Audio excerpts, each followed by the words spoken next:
In December last year, FIFA announced a rule change with the kind of confidence usually reserved for genuine breakthroughs in the sport. A new addition to every match at the 2026 World Cup. Mandatory, non-negotiable, applied in FIFA's own words, no matter where the games are played, no matter if there's a roof, temperature-wise, regardless of conditions. The hydration break. 3 minutes, roughly 22 minutes into each half, every single match, all the way through the tournament. FIFA framed it as a genuine evolution of the sport, a response to real science, real heat risk, real concern for player welfare in a tournament being played across some of the hottest cities in North America during the height of summer. And on paper, the reasoning held up. This was supposed to be the rule that finally dragged football's safety standards into line with the conditions modern tournaments are actually played in. 1 week into the tournament, that rule has produced something nobody at FIFA appears to have fully planned for. Boos. Loud, sustained, repeated boos from fans in stadium after stadium, match after match, regardless of the result on the pitch. And alongside the boos, a wave of social media anger specifically targeting what many fans believe is the real motivation behind the rule, not player safety at all, but advertising revenue. So how did a rule designed to protect players turn into one of the most consistently booed moments of the tournament? Let's go through exactly what's happened. Start with the basic shape of the rule, because the specifics matter here more than they might in a typical refereeing controversy. Football has been built for over a century around 2 uninterrupted 45-minute halves. That rhythm is part of the sport's identity. Coaches build tactical plans around it. Players manage their energy levels around it. Broadcasters have, for the most part, worked within it, with advertising confined to halftime and the build-up around kickoff. The hydration break changes that structure fundamentally. Every match now effectively splits into 4 quarters rather than 2 halves. The stoppage isn't optional, isn't left to the referee's discretion based on conditions, and isn't skipped in stadiums with roofs and air conditioning. It happens at the same point in the match every time, regardless of whether the temperature on the pitch is 90 degrees in open-air Kansas City or a perfectly controlled, comfortable indoor evening in Arlington, Texas. That last detail is where almost all of the criticism actually originates, because the science behind the rule, in the conditions it was designed for, is genuinely sound. Researchers had spent well over a year warning FIFA that wet bulb globe temperatures in several American host cities during the summer would exceed even the levels Qatar moved its entire tournament to avoid back in 2022. Nobody serious disputes that real heat risk exists in stadiums like Kansas City, Boston, or open-air venues in the height of a North American afternoon. The problem is that FIFA applied the rule as a blanket policy with zero flexibility across every single match at every single venue, including stadiums with closed roofs and full climate control. And that's exactly where the breaks have started to feel, to players, coaches, and fans alike, like something other than a safety measure. Let's go through what's actually happened on the pitch, because the pattern across the tournament's first week is remarkably consistent. England's opening match against Croatia at AT&T Stadium in Arlington, Texas, produced one of the loudest and most widely shared examples. The stadium has a retractable roof. It was closed. The air conditioning was running. 22 minutes into the first half, the match stopped anyway. Boos rang out from England and Croatia supporters alike, loud enough to be picked up clearly by broadcast microphones. The reaction repeated in the second half. One widely shared fan comment captured the mood precisely. Roof closed, air conditioners on, so why are they stopping for a hydration break? It wasn't an isolated reaction. Days later, at Mercedes-Benz Stadium in Atlanta, 67,442 fans watching Czechia draw with South Africa let out the same response the moment play was halted for what multiple commentators on the broadcast openly described as a needless break. One commentator's live remark, picked up and shared afterward, put it bluntly. The players don't need it, and that's the reaction of the crowd to it. They don't want it. Vancouver supporters voiced the same frustration during the tournament's opening week. So did fans in Toronto and Boston, even in matches played in relatively mild conditions, suggesting this wasn't really about specific weather extremes at all, but about a structural decision fans simply don't accept. And then there's the moment that's become something close to a parable for everything wrong with applying the rule without flexibility. World Cup debutants Curaçao, the smallest nation ever to qualify for a World Cup, were living a genuine dream when Livano Comenencia equalized against Germany in the 21st minute of their group opener. For a few minutes, the entire stadium believed in an upset. Then the referee signaled the hydration break almost immediately afterward. Germany's coach, Julian Nagelsmann, used the stoppage to regroup and reset his team's shape. Germany went on to win 7-1. Whatever you think about the wider quality gap between the two sides, the specific timing of that break, arriving at the exact moment Curaçao had the entire match's momentum, became one of the most discussed examples of how these stoppages can directly intervene in the actual football, not just the broadcast experience around it. A similar pattern was noted during Bosnia and Herzegovina's match, where commentators pointed to the break arriving at a moment that disrupted a team that had just built genuine attacking momentum. This is where players and coaches started speaking publicly, and their comments have been more pointed than is typical this early in a tournament. French manager Didier Deschamps offered one of the clearest tactical objections. "It's splitting the halves," he said. "It's almost 4 quarters, and before we had 2 halves." That's about as direct as a manager gets in criticizing his own tournament's format, and Deschamps is not someone who editorializes lightly during a World Cup. Spain coach Luis de la Fuente took a more measured position, but one that still exposed the inconsistency at the heart of the rule. Speaking before his team's draw with Cape Verde in Atlanta, he acknowledged the breaks were genuinely useful in extreme heat, but said they felt less necessary inside a cooled, climate-controlled stadium.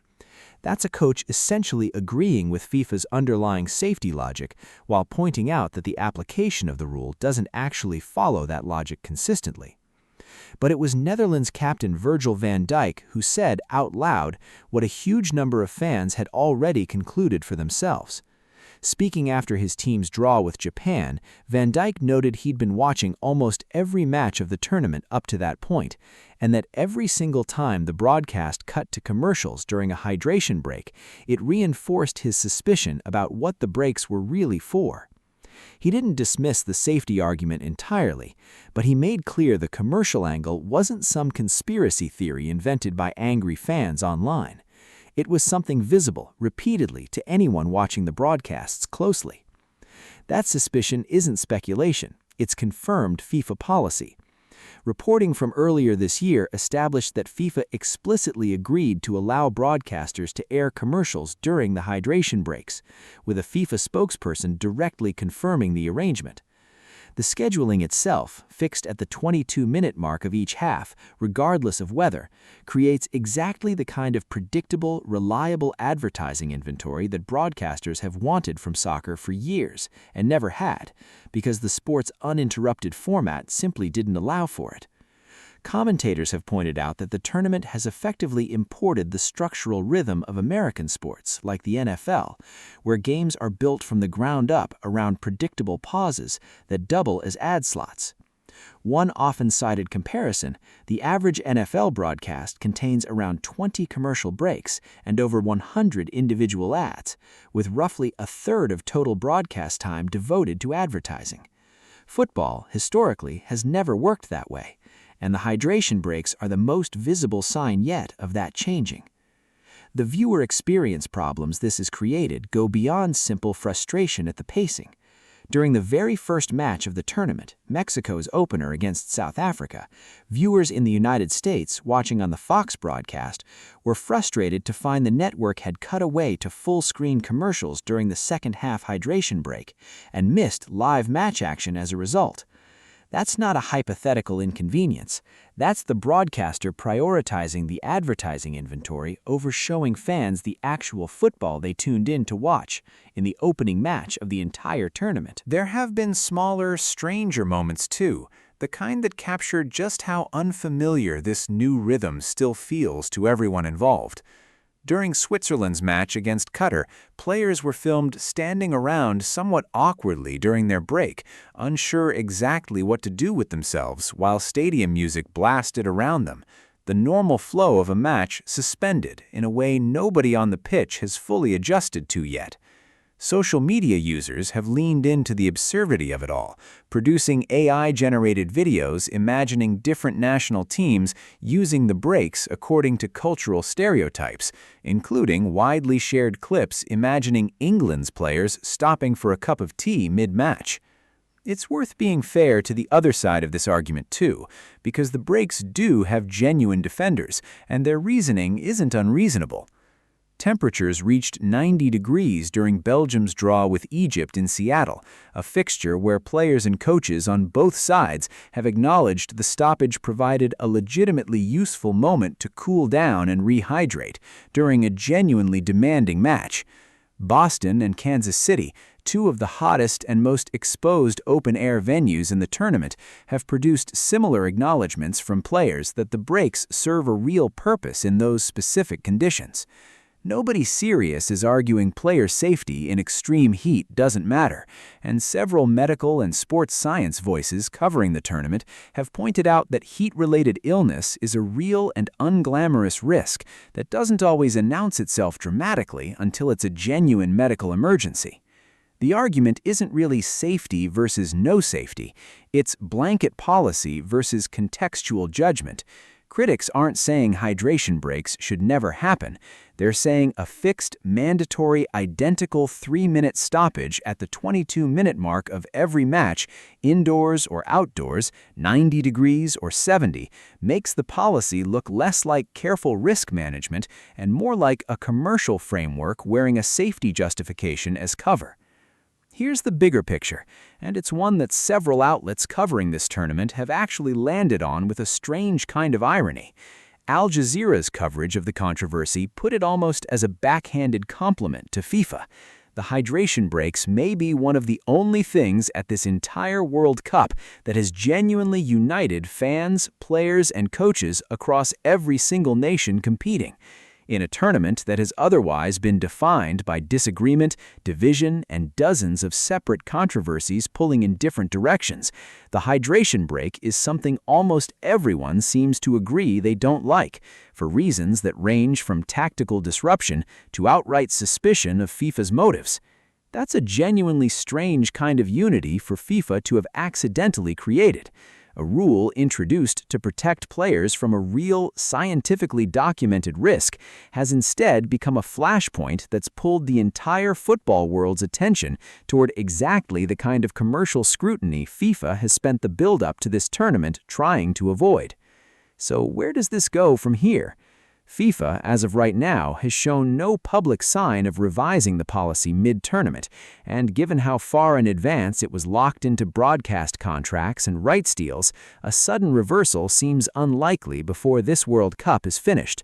The more realistic outcome is that fans, players, and coaches simply adapt to the new rhythm over the coming weeks, the way football audiences eventually adjusted to VAR delays and goal line technology reviews in previous tournaments, even when those changes were initially unpopular. But the criticism isn't likely to disappear entirely either. Every match played in a climate-controlled stadium will keep generating the same obvious question: why exactly is this happening here? And every time a broadcaster cuts away from live action to show a commercial during a stoppage justified as player welfare, that suspicion Van Dijk voiced out loud is going to be repeated by someone else. What do you think? Does FIFA have a legitimate case that uniform application is the only way to make a heat policy genuinely enforceable and fair across every team and venue? Or is the blanket approach, regardless of conditions, proof that this was never really about safety in the first place?